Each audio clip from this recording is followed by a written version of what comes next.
Chicos, ¿cómo están? Muy buenas noches ya con ustedes. Me confirman, por favor, si me logran escuchar con claridad. ¿Sí?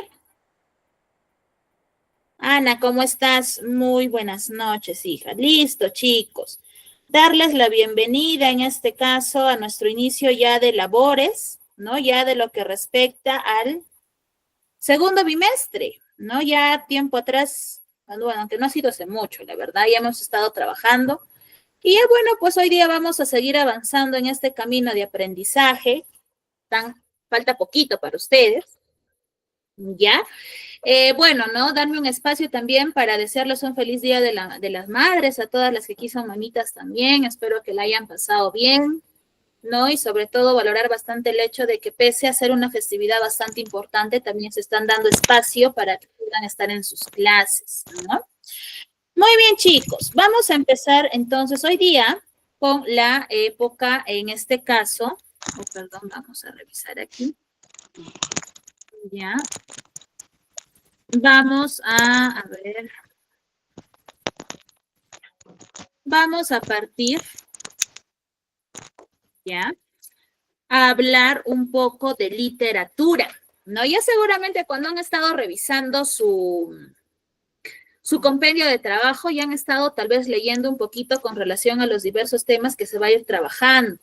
¿Ya? Entonces, ya el bimestre anterior habíamos revisado lo que es o lo que respecta en este caso a literatura, ¿no? Ya habíamos visto incluso lo que era pues la literatura clásica y la literatura medieval, ¿no? Habíamos hablado un poquito de Homero, ¿no? Habíamos hablado de las obras de la Ilíada, la Odisea, Edipo Rey, que es de Sófocles, ¿no? Habíamos conocido un poquito sobre la literatura medieval, ¿no? Habíamos revisado unas obras por ahí. Entonces, bajo ese mismo foco, bajo esa misma línea, hoy día vamos a revisar la literatura, pero vamos a hablar del neoclasicismo francés. Neoclasicismo lo podríamos asociar, ¿no? Con lo que es, en este caso, recordarán ustedes que cuando revisamos en el primer bimestre la literatura clásica, perdón, dijimos, ¿no? El clasicismo griego, ¿no? Y dábamos sus características, etc. Entonces, el neoclasicismo guarda relación con la literatura que le precede, sí, pero el término neo significa nuevo. Es decir, que dentro de esta literatura vamos a encontrar rasgos, vamos a encontrar algunos que otros detalles que son, vamos a decir, o que en esa literatura se ha adaptado de acuerdo, teniendo como influencia lo que ha sido antes de ellos. ¿Listo? Pero para luego, o para empezar a conversar un poquito de esto, primero vamos a romper un poco el hielo y por favor, ustedes saben que las clases son participativas, así que tienen libre oportunidad, ¿no? De poder activar los audios o poder mandar sus mensajes o comentarios al chat de la reunión. Miren, mira, yo les pregunto a ustedes, ¿qué es la avaricia, chicos? Porque todos en algún momento hemos escuchado esa palabra y la hemos dicho también. ¿Qué es la avaricia? Chicos, ¿qué es? ¿Cómo la definen ustedes? Ojo, no internet, no el diccionario, ¿no? Sino por el mismo uso que le damos. ¿Qué entendemos por avaricia? Hola, Victoria, buenas noches.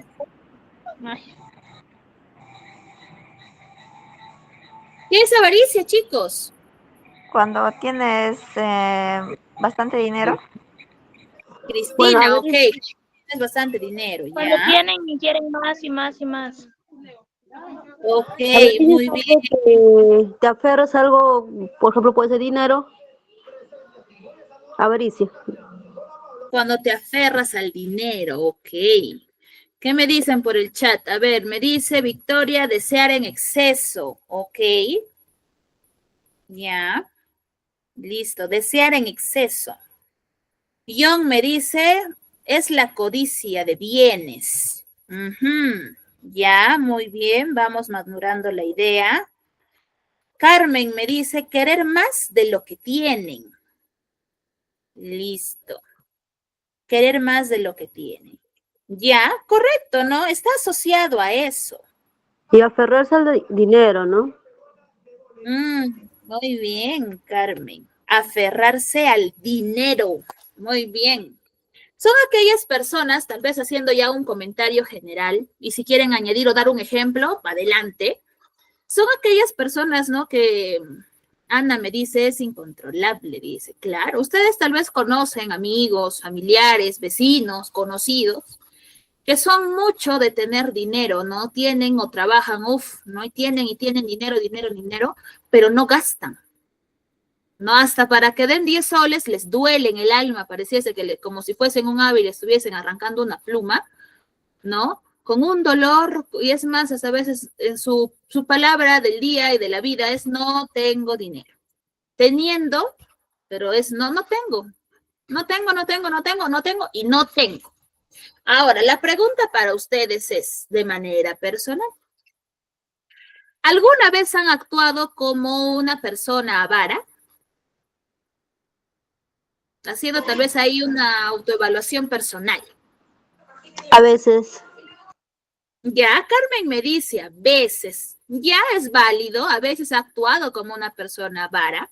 Los demás, Lourdes me dice, sí, misa, ya listo, ha actuado como una persona avara, muy bien. Los demás, vamos a hacer un llamado a la conciencia. A ver, hay que autoanalizarnos. A ver, vamos a recordar tal vez momentos de nuestra vida en la que vamos a decidir, definir o reconocer si realmente hemos actuado como esas personas que tienen, pero quieren más y más y más. No sé ni para qué, pero ellos quieren seguir teniendo dinero. No lo gastan, no invierten, no nada, pero quieren seguir teniendo más riqueza. Ana también me dice que sí. Ok. Yo les pregunto algo y es la tercera pregunta que tenemos en pantalla. ¿Quién se encarga de otorgarle el valor a las cosas, chicos? ¿Nosotros mismos? Ujú. Muy bien, Grete. Ajá. Nosotros mismos, ¿no? En realidad, cualquier cosa que nosotros tengamos tiene el valor que tiene por el mismo hecho de que nosotros decidimos darle ese valor. ¿A qué me refiero?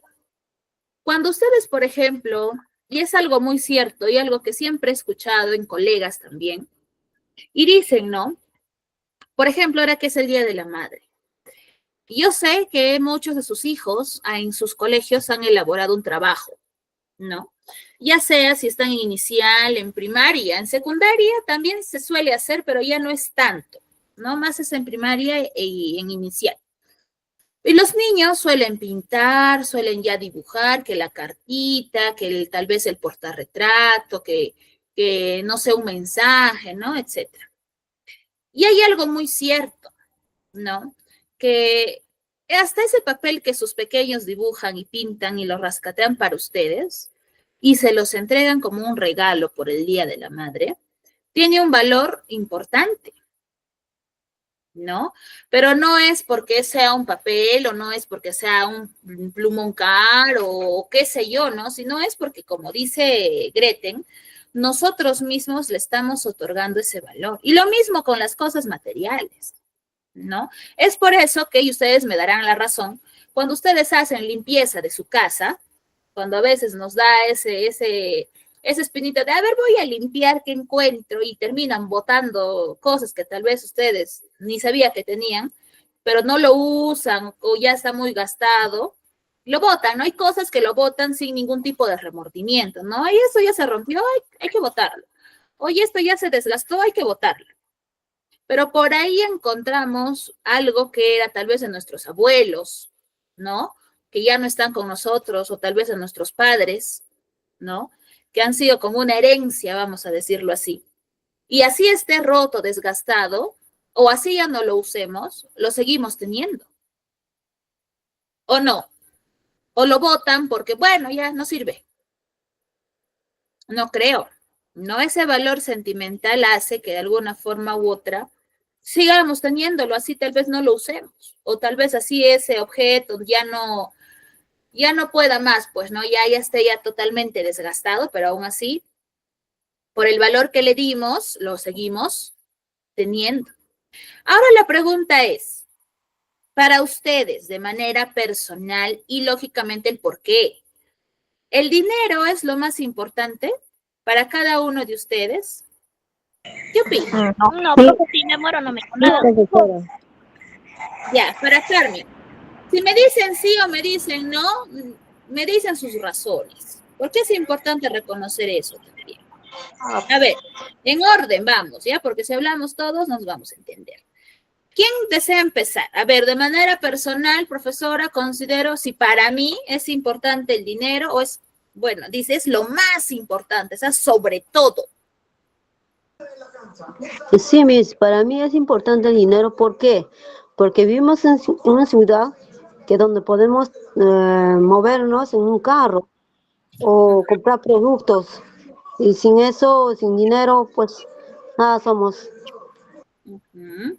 Ya, para Carmen, entonces el dinero, ojo, ahí te dice si es lo más importante. A Lourdes,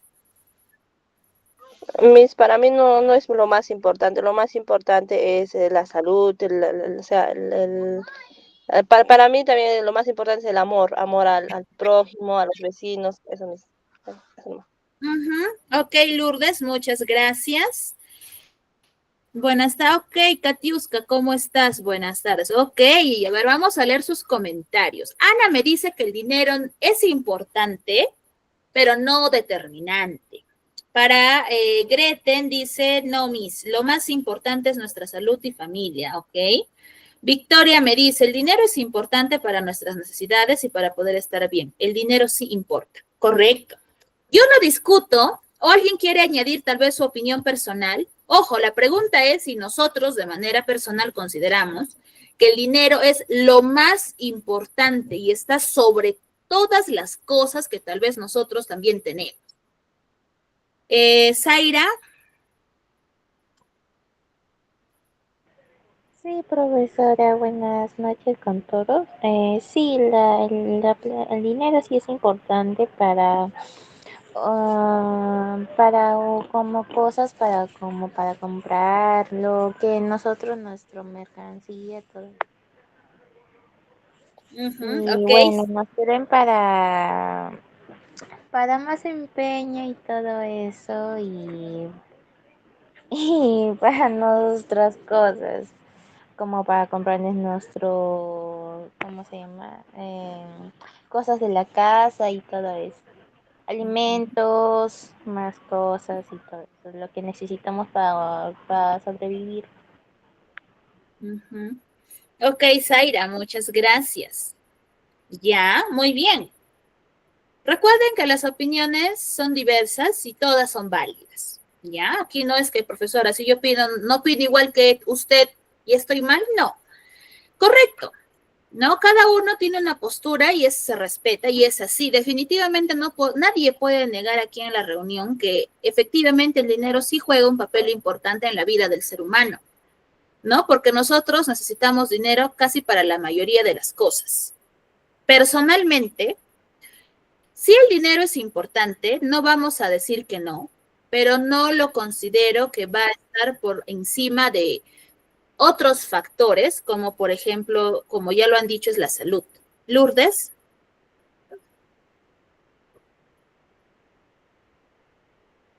Lourdes, dime, levantaste la manito.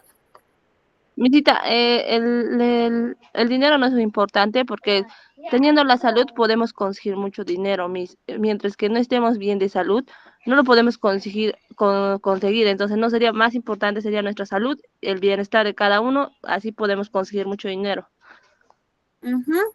Justo a eso iba, Lourdes, gracias. Y a eso complemento. Efectivamente, ¿no? Si no hay salud, considero también yo que va a ser bien complicado conseguir dinero, ¿no? Porque recuerden que un medio de conseguir dinero es a través de trabajo.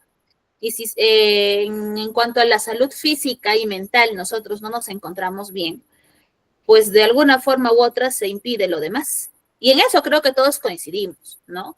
¿Quién no se ha enfermado en el trabajo? ¿O quién no ha ido o ha amanecido enfermo, por, ya sea por un resfrío, por alguna infección en el estómago, etcétera?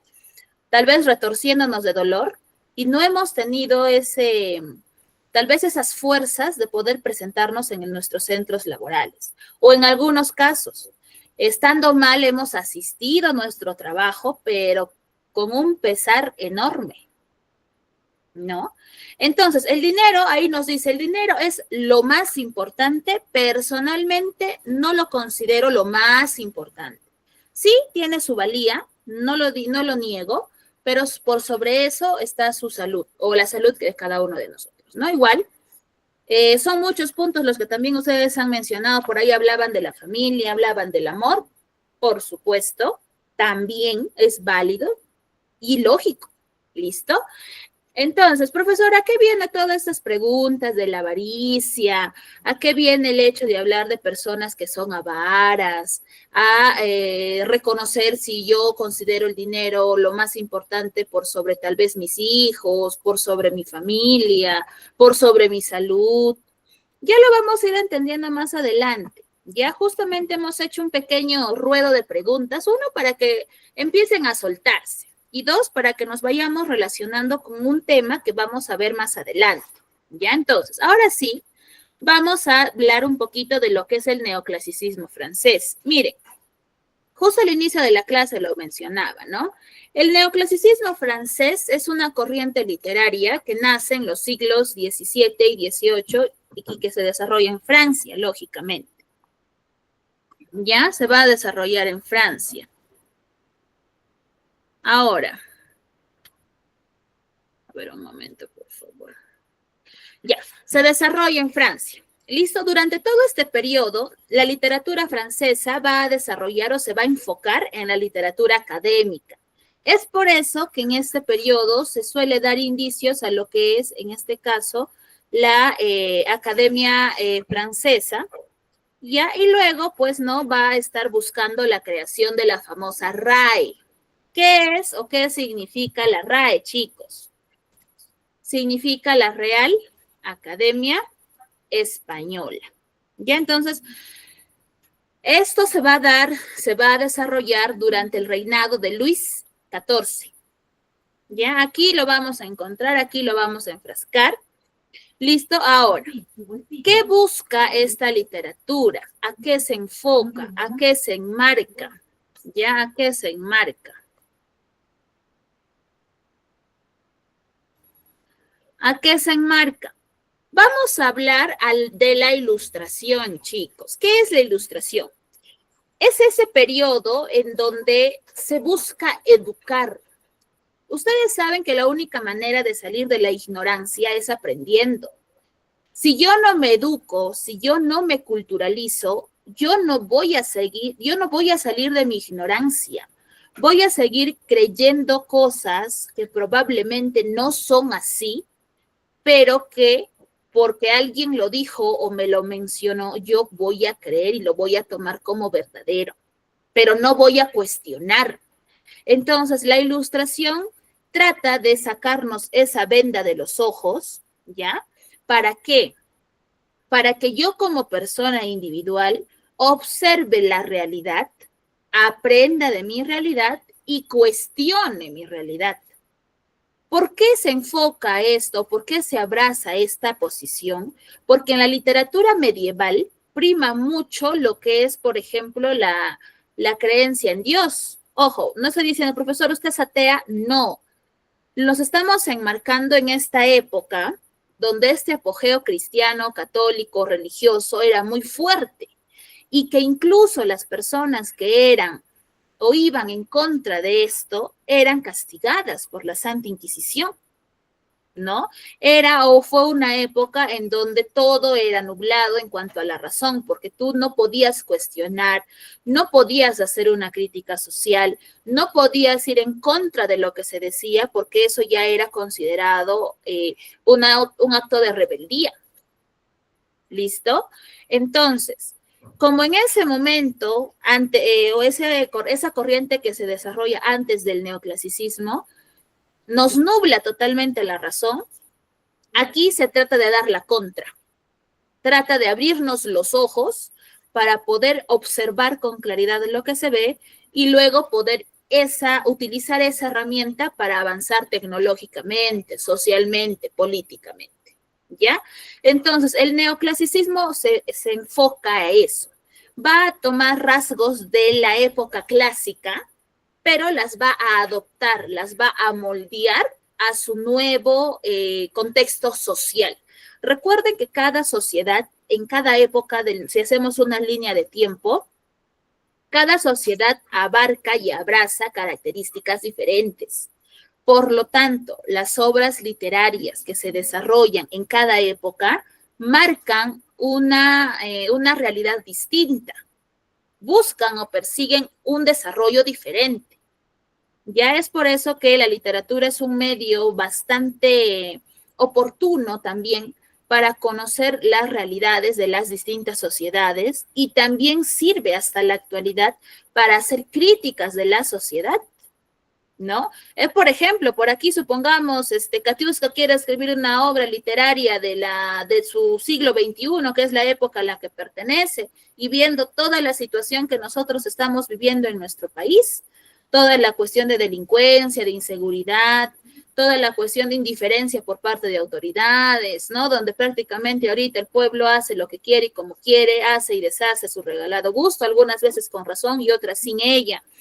Y ella observa todo eso y a raíz de plasma esa crítica social a través de una creación literaria. ¿Listo? Lo mismo sucede en estos tiempos y ese mismo rasgo hasta la actualidad se sigue manteniendo vigente. ¿Qué características tiene el neoclasicismo francés? Primero, retorna a lo clásico, retorna a la época pues de los griegos, a la época grecolatina, ¿ya? Porque esa es la cultura o la literatura clásica. Retorna a esa época, ¿ya? Va a tomar en este caso ese tipo de situaciones, ya ese tipo de posturas. ¿Qué más? ¿Qué más tiene el neoclasicismo francés? Tiene un fin didáctico. ¿Se acuerdan cuando vimos las características de la época clásica y dijimos, oye, ¿sabes qué? Tiene un afán didáctico. Lo mismo aquí. ¿Por qué afán didáctico? Porque busca enseñarnos, porque busca mostrarnos algo que nos va a hacer de alguna forma u otra recapacitar o hacer catarsis de decir, oye, si yo hago esto, me va a pasar lo mismo, ¿no? Y eso se mantiene vigente hasta ahora, chicos. Es por eso que tal vez cuando ustedes han leído una obra o les han contado una obra literaria, tal vez por ahí les gusta escuchar audiolibros, porque también es una forma de... Uno a veces termina simpatizando mucho con un personaje, porque tal vez tiene cualidades, su forma de ser, etcétera. Se vincula mucho tal vez con rasgos que nosotros tenemos o con el círculo en el cual nos movemos. Pero también terminamos a veces rechazando a otros personajes, ¿no? ¿Por qué? Porque no nos gusta tal vez su forma de ser, o porque es muy arrogante, o porque es mentiroso, o porque es estafador, o porque no es sincero, ¿no? Ahí está, eso es mi afán. Eso busca la literatura, enseñar, educar. Predomina la razón, por supuesto. Y esto lo vinculo cuando les decía que de la época de neblina cultural que teníamos en la época medieval, el neoclasicismo francés lo disipa.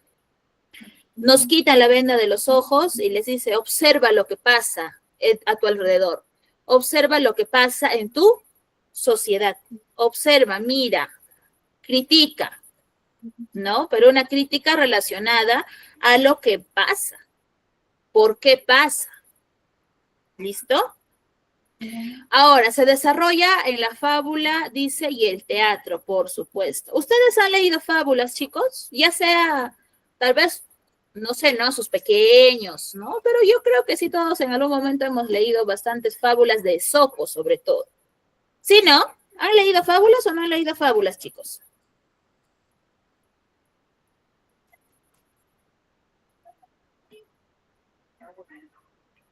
Chicos, ¿están ahí? ¿Ya se fueron a cenar? No creo. Sí, Y ahora, sí, sí. Perfecto, todos han leído fábulas en algún punto, ¿verdad? Yo les pregunto, ¿qué tiene la fábula al final? Yo leí toda mi fábula y al final, ¿qué me aparece? Siempre da un mensaje al final. Ujú. Ese mensaje se llama, ¿cómo se llama?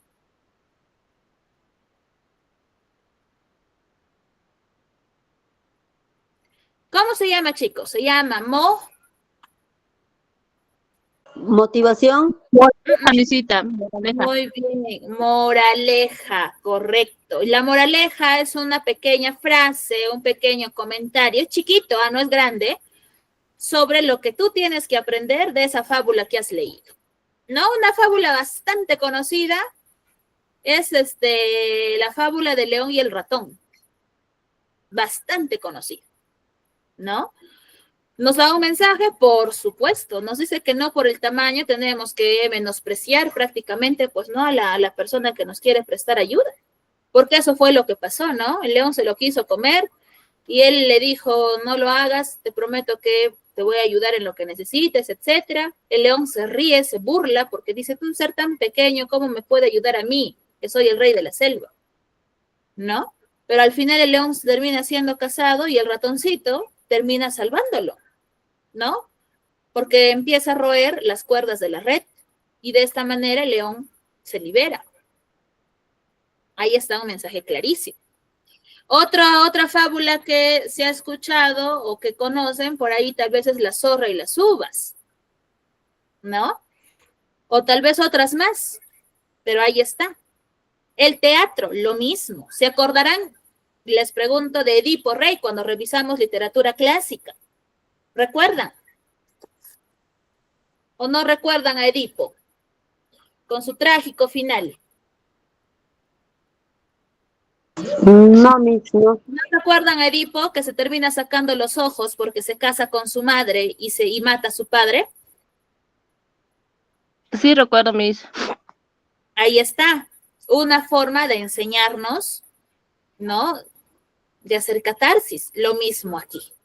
Entonces, el neoclasicismo se enfoca mucho en eso, en educar, en enseñar, en mostrar las cosas, en que la razón predomine sobre el sentimiento, donde tu racionalidad de ser humano prima, ¿no? Observas, criticas, haces o juzgas socialmente hablando, políticamente hablando, y lógicamente enseñas a través de eso, o das un mensaje, en este caso, a alguien más o a una sociedad, para que puedan también darse cuenta, pues, ¿no? De la situación o de la realidad que está pasando.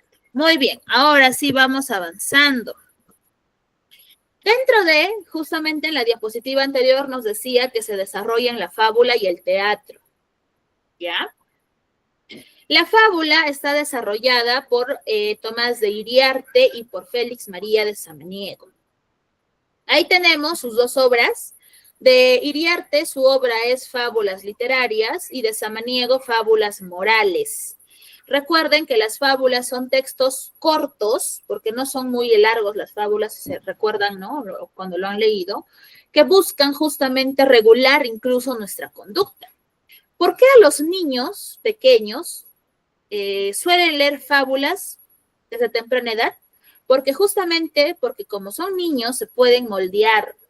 Y ellos al escuchar una historia, al escuchar un cuento, una fábula, al saber qué es lo que pasa con el personaje, etcétera, aprende conductas nuevas, aprende qué debe hacer y qué no debe de hacer.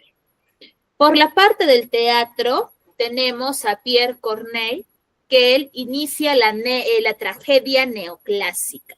Recuerden que la tragedia clásica fue desarrollada por Sófocles. Sófocles es el autor de Edipo Rey. Él fue el autor o el creador de la tragedia clásica. ¿Listo? Pero Corneille es el creador de la tragedia neoclásica. ¿Ya? ¿Qué entiendo yo por tragedia? Que la obra teatral que se escribe termina de una manera que no es nada bonita, ¿verdad? Por eso es tragedia, algo trágico. Y también tenemos a Jean Racine, que es el máximo representante también de la tragedia neoclásica. ¿Listo?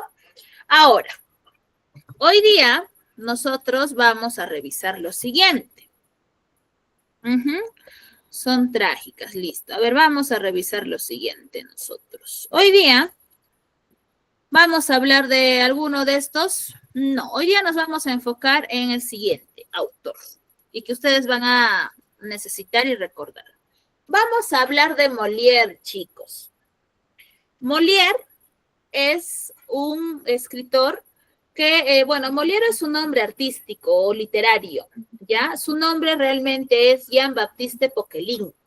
Ese es su nombre real, ¿no? Es como por aquí, supongamos, Carmen escribe una obra, pero en el ámbito literario no quiere salir como Carmen y se pone un seudónimo igualito, ¿ya?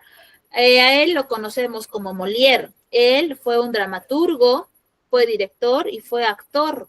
Él desarrolla o ejerce esas tres funciones dentro de sus creaciones teatrales literarias. ¿Listo? ¿Qué desarrolla Molière en sus obras? ¿A qué se enfoca? ¿A qué se dirige? A mostrarnos los defectos del ser humano. Ustedes saben que el ser humano no es perfecto. Ustedes saben que nosotros tenemos un montón de defectos. Y este personaje, este escritor, se encarga de trabajar y mostrar justamente ello. ¿Listo? Entonces, ¿qué obra vamos a trabajar o leer o escuchar de él? Vamos a hablar entre todas sus creaciones. Tiene a las preciosas ridículas, el misántropo, tenemos el tartufo, tenemos el enfermo imaginario. Y tenemos la obra que vamos a revisar hoy día, que es el avaro. Ah, ya, por eso les pregunté, les hice las preguntas al inicio de la clase. Sí, porque esta es una de los defectos que Molière trabaja en su obra teatral. El avaro es o pertenece al género dramático y especie comedia. ¿Qué es comedia? Algo que nos va a causar gracia tal vez en algunos momentos. ¿Ya? Ahora, esta obra fue publicada en este caso en 1668. ¿Ya? Y trabaja, marca, desarrolla lo que es la avaricia, chicos. ¿Ya? Está dividido en 5 actos. ¿Y dónde se desarrolla? En París. ¿Listo? Ahora, vamos aquí. Vamos a revisar su estructura. Son 5 actos, ¿ya? Y ahí lo tenemos. En el primer acto vamos a encontrar 10 escenas. En el segundo acto, 6. En el tercero, 15. En el cuarto, 7. Y en el quinto, 6 escenas. ¿Quiénes son los personajes? Tenemos ahí a Harpagón, a Cleanto, a Elisa, a Mariana, a Valerio, a Don Anselmo y a Flecha. ¿Quiénes son, profesora? Ahorita les paso a contar un poco de la historia. Vamos a hacer en este caso lo siguiente. Miren, este teatro empieza con Harpagón. ¿Quién es Harpagón? Harpagón es un burgués de unos 60 años aproximadamente. Ya es una persona pues ya mayor, ¿ya?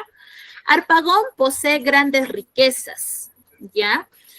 Mucho dinero. Y por lo mismo cuida demasiado su dinero, a exceso.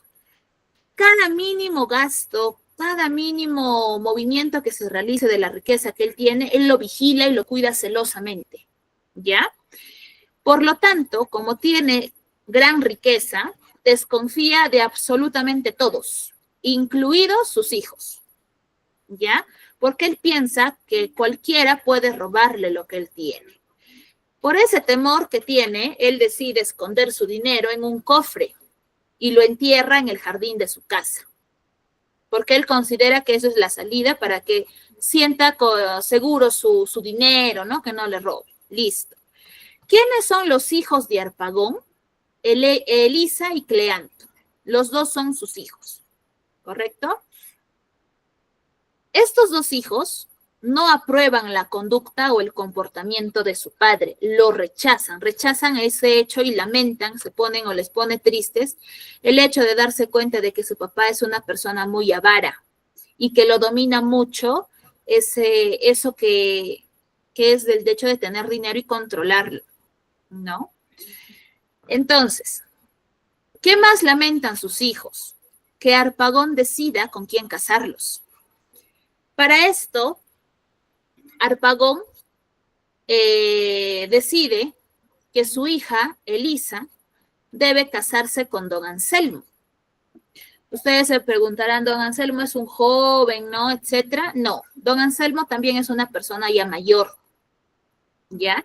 Que al igual que Harpagón tiene dinero, tiene riquezas, ¿ya? Entonces, a Harpagón le conviene ese matrimonio porque es una forma de aumentar sus bienes, ¿no? Lo que posee.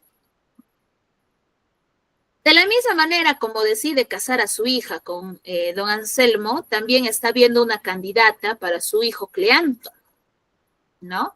Para que se pueda o lo pueda casar también. Obviamente esta señora o esta candidata también tiene que tener dinero. ¿Listo? Entonces, para todo esto, Harpagón ignora totalmente que su hija Elisa está enamorada de Valerio. Valerio es un sirviente que trabaja en la casa de Harpagón, ¿ya? Y que, bueno, pues no, ¿cómo llega a esta casa? Porque logra salvarle la vida, ¿ya? Para ganarse la confianza de Harpagón, Valerio lo adula mucho, ¿no? Lo adula demasiado. Y esto despierta los celos de otro sirviente de la casa, que se llama Santiago, ¿ya? Y esto genera un problema o genera una enemistad. ¿Por qué? Porque Santiago se siente, vamos a decir, relevado, ignorado, ¿no? Porque toda la atención de Harpagón se va en Valerio, por el propio hecho de las adulaciones que le hace, ¿no? Entonces, aquí, ¿no? Santiago, por esa misma enemistad, trata de decirle a Harpagón la realidad de las cosas, ¿no? Quiere decirle que en realidad Valerio está enamorado de su hija y quiere hacerlo porque él sabe que Harpagón no va a consentir ese matrimonio ni esa unión porque Valerio pues es un sirviente y no tiene cómo aumentar la riqueza de Harpagón, ¿no? Que eso es lo que él busca, ¿ya? Entonces, aquí se genera otro problema, chicos. Se genera un triángulo amoroso. Porque Cleanto, hijo de Harpagón, está enamorado de una chica que se llama Mariana. Y Harpagón, que es el padre de Cleanto, anuncia su matrimonio con esta misma chica. Y aquí se teje un triángulo, ¿no? Harpagón para esto ignora totalmente que su hijo está enamorado de su prometida, ¿no? Entonces, ustedes me dirán, profesora, ¿y Mariana acepta la boda, el matrimonio? No. En realidad, Mariana es una jovencita también, pero que no se siente conforme con el matrimonio que se está acordando entre su madre y Harpagón. No quiere casarse con este, ¿no? Entonces, debido a esa situación, se produce una confrontación entre padre e hijo, ¿ya? Papá e hijo discuten y pelean por Mariana. Cleanto se enoja totalmente, ¿ya? Y Harpagón igual, y decide desheredarlo, ¿no? Decide desheredar a Cleanto. Entonces, los días pasan y Harpagón se da con la sorpresa de que su cajita, su cofrecito donde había guardado el dinero inicialmente que les menciono, desaparece del jardín. No sabe dónde está. Entonces se desespera, entra en crisis, ¿no? Pregunta, consulta, indaga, busca al responsable, en fin, hace maravillas, ¿no? Para esta situación, justamente, Santiago aprovecha esto para poder culpar a Valerio y le dice a Harpagón que es Valerio el que se ha robado su cofre de dinero, ¿no? Lo acusa de ladrón, vamos a decirlo así.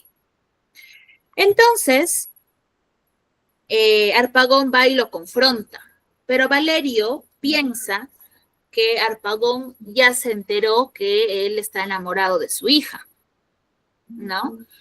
Y tiene ese temor de que ya se enteró, ¿no? Entonces, para evitar ello, Valerio se culpa a sí mismo, dice, sí, yo tomé el cofre con el dinero, ¿no? Para que no se sepa de su relación o del amor que se tienen con Elisa, ¿no? Entonces aquí empieza a haber una discusión adicional, ¿no? Entre Valerio y Harpagón, empiezan a discutir por el dinero que se perdió. Y bueno, pues, ¿no? En este caso, en medio del calor de la discusión, llega don Anselmo, ¿ya? Don Anselmo aparece y aquí se enteran que en realidad Valerio y Mariana son hijos de don Anselmo, ¿no? Profesor, ¿no lo sabían antes? No. ¿Por qué? Porque ellos antes, tiempo o años mucho más atrás, habían sufrido un accidente, un naufragio. Y en ese naufragio se pensó y se creyó que esta familia había muerto, pero en realidad no había sido así. ¿Ya? Entonces aquí Harpagón se entera de que Valerio y Mariana son hermanos y son hijos de don Anselmo. Y también aquí aparece en escena Cleanto. Y Cleanto le dice, le confiesa a su padre que ha sido él el que se llevó su cofre de dinero por la ira o la cólera de lo que había pasado, pero le condiciona. Le dice que él le va a devolver su dinero siempre y cuando Harpagón renuncia a Mariana y ya no se case con ella. ¿Qué creen que fue lo que pasó al final? ¿Qué pasó? ¿Qué hizo Harpagón? Teniendo en cuenta que es una persona avariciosa. La condición era sencilla. Cleanto le devolvía su cofre de dinero siempre y cuando Harpagón decida renunciar a Mariana. ¿Qué creen que hizo Harpagón, chicos? Se quedó con el dinero. Exacto, Cristina. Le dijo a ella, muy bien, yo ya no me caso con Mariana, pero devuélveme mi cofre. Entonces, eso termina así, ¿no? Todo mundo termina consiguiendo lo que quiere. Don Anselmo, lógicamente, ya no se casa con Elisa, ¿no? Don Anselmo recupera a sus hijos, a Mariana y Valerio.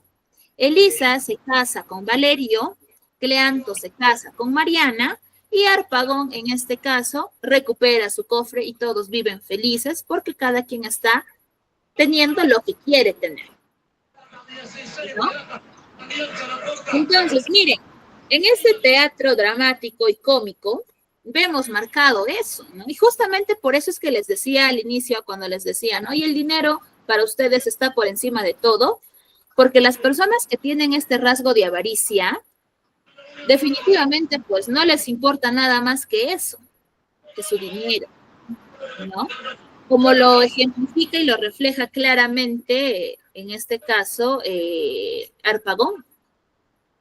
Y ahí nos podemos dar cuenta de que Harpagón realmente estuvo enamorado de Mariana o que se iba a casar con ella porque realmente la quería.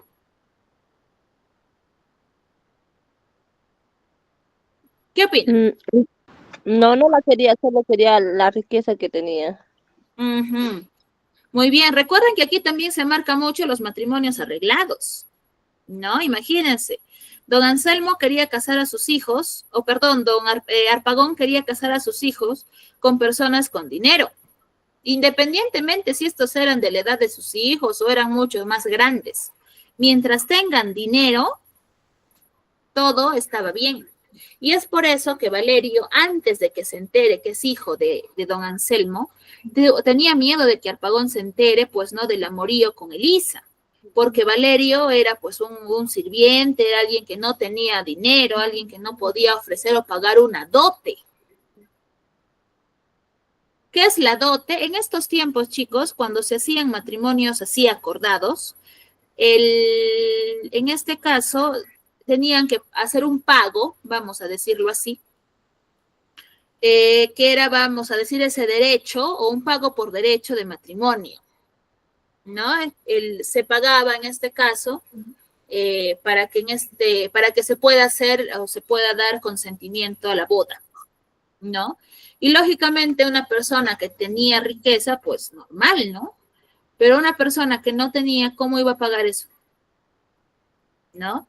Entonces, podemos ver marcado también ello, ¿no? Entonces, miren, aquí o dentro de ese teatro, en realidad se pueden dar luces de muchos defectos humanos. La avaricia es, de hecho, el foco principal, ¿no? Pero también podemos observar el hecho de que antes, pues no, y digo antes porque ahora me parece que ya no, y si lo hay, serán pues de 10-1, donde los padres deciden con quién casar a sus hijos, ¿no? Esos matrimonios arreglados. ¿Qué más podemos ver? Por eso por un lado. Por otro lado, ¿qué más podemos observar? ¿Qué otro factor se desarrolla en esa obra, chicos?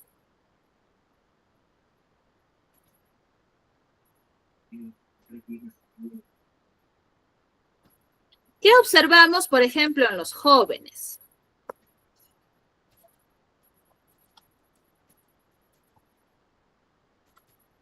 De que uno se culpa por quedar en tranquilidad. Ya. A ver, ¿qué más?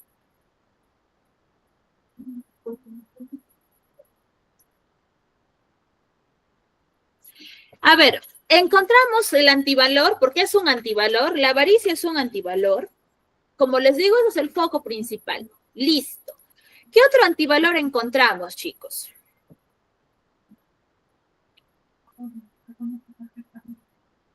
¿Qué otro antivalor? El amor hacia los hijos. Ya, eso sería un valor, entonces. Listo. Tenemos un antivalor que es la avaricia y un valor que es el amor. Perfecto. ¿Qué otro antivalor o valor encontramos?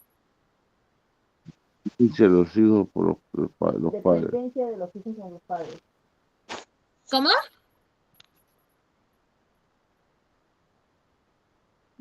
Que el papá muestra el amor hacia el hijo. ¿Cómo se llama o cómo llamaríamos? Al principio, cuando les dije, ¿no? Que Harpagón desconfiaba de todos, hasta de sus hijos, se marca otro antivalor que justamente es el que ya mencioné, que es la desconfianza, ¿no? Se marca eso en Harpagón, ¿no? Harpagón duda demasiado de sus criados, o sus empleados, de sus hijos, o sea, él se siente inseguro. ¿Por qué? Porque su dinero es de él nada más, ¿no? ¿Qué más encontramos? La desconfianza. Claro, la desconfianza, listo. ¿Qué más? Por ahí también vamos a encontrar, yo les pregunto, ¿ustedes creen que una persona que es avara es justa? ¿Qué opinan? No, mismo. No, ¿verdad? No es justa. Injusta. Es injusta. ¿En qué caso o sentido lo digo? ¿Ustedes creen que Harpagón pagaba a sus criados lo que les correspondía por sus servicios? Sabiendo que Harpagón es muy avaricioso y que no es de gastar su dinero. Los explotaban. Claro, ¿no? Entonces, por ahí también podemos encontrar eso, ¿no? Que Harpagón no es justo, que es egoísta, tal vez incluso le podríamos decir. ¿Por qué? Porque no va a darles a las personas lo que realmente les corresponde porque justamente cuida demasiado su dinero, ¿no? Y dentro de este bloque o costal mete incluso a sus hijos. ¿Listo? Pero también encontramos, ¿qué cosa encontramos por ahí? Por ejemplo, también podríamos hablar de lo que es a ver, ¿cómo podríamos decir? La venganza, ¿no? Por parte de Santiago hacia Valerio, ¿no?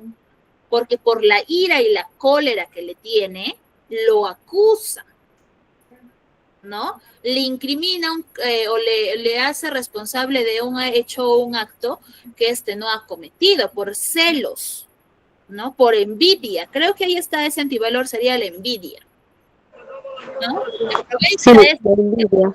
problemita y flum, ¿no? O sea, ya él lo hizo.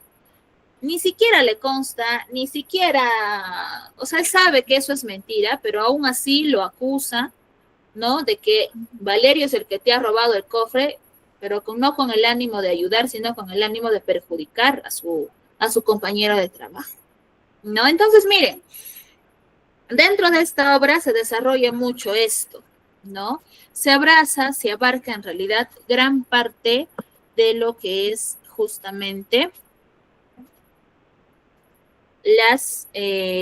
los defectos humanos, ¿no? Justo lo íbamos mencionando, Molière se encarga de resaltar mucho esto, ¿no? El ser humano es, dentro de la obra, avaricioso, es envidioso, es traicionero, es desconfiado, es egoísta, no es injusto.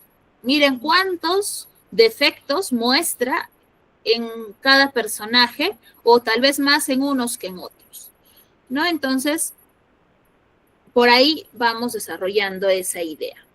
Muy bien, vamos por aquí. Aquí tengo un video, creo. A ver, vamos a verlo, ¿ya? El avaro. Había una vez un avaro que trabajaba todo el día solo para hacer más y más dinero. No se preocupaba por la gente en absoluto, pues su único propósito era acumular riqueza. Amaba tanto su fortuna que decidió que en lugar de guardar su dinero en un banco, debería obtener un gran trozo de oro para poder admirarlo. El avaro, temeroso de que alguien pudiera robar su oro, decidió enterrarlo en un hoyo en el suelo, al lado de una vieja pared. Pero él amaba tanto que todavía iba a ver el lugar en donde estaba inmóvil. Dos hombres que trabajaban cerca de la vieja pared notaron las constantes visitas del avaro y se preguntaron, ¿de qué viene tan seguido? Pronto decidieron cavar en el suelo y encontraron el trozo de oro, lo tomaron y huyeron. Al día siguiente, el avaro descubrió que su oro había sido robado y comenzó a jalarse el pelo y a lamentarse. ¡Ay, mi oro! ¡Mi oro ha sido robado! Un hombre, al verlo, abrumado por la pena y después de comprender lo que pasaba, tomó una gran piedra y le dijo, no te preocupes, viejo, toma esta roca, ponla en el hoyo e imagina que el oro continúa ahí. ¿Te estás burlando de mí?, dijo el avaro. Entiende que la roca te servirá para lo mismo que te servía el oro, le contestó el hombre. Pues cuando el oro estaba ahí, tú no hiciste el mínimo uso de él. El avaro comprendió a lo que se refería. Después de todo, una posesión vale no más que el uso que hacemos de ella. Fin. Hay algo y un mensaje que rescato de este video, ¿no? Y justo lo menciona al final, ¿no? Cuando dice, vamos a retrocederlo aquí. El avaro. Entiende que la roca te servirá para lo mismo que te servía el oro, le contestó el hombre. Pues cuando el oro estaba ahí, tú no hiciste el mínimo uso de él. El avaro comprendió a lo que se refería. Después de todo, una posesión vale no más que el uso que hacemos de ella. Ahí está. En realidad, para los avaros dicen, ¿no? Viven como pobres y mueren como ricos, ¿no? ¿Por qué? Porque estas personas se enfocan tanto en poseer mucho dinero, muchos bienes en vida, que no disfrutan y que ya cuando ellos fallecen, ¿no?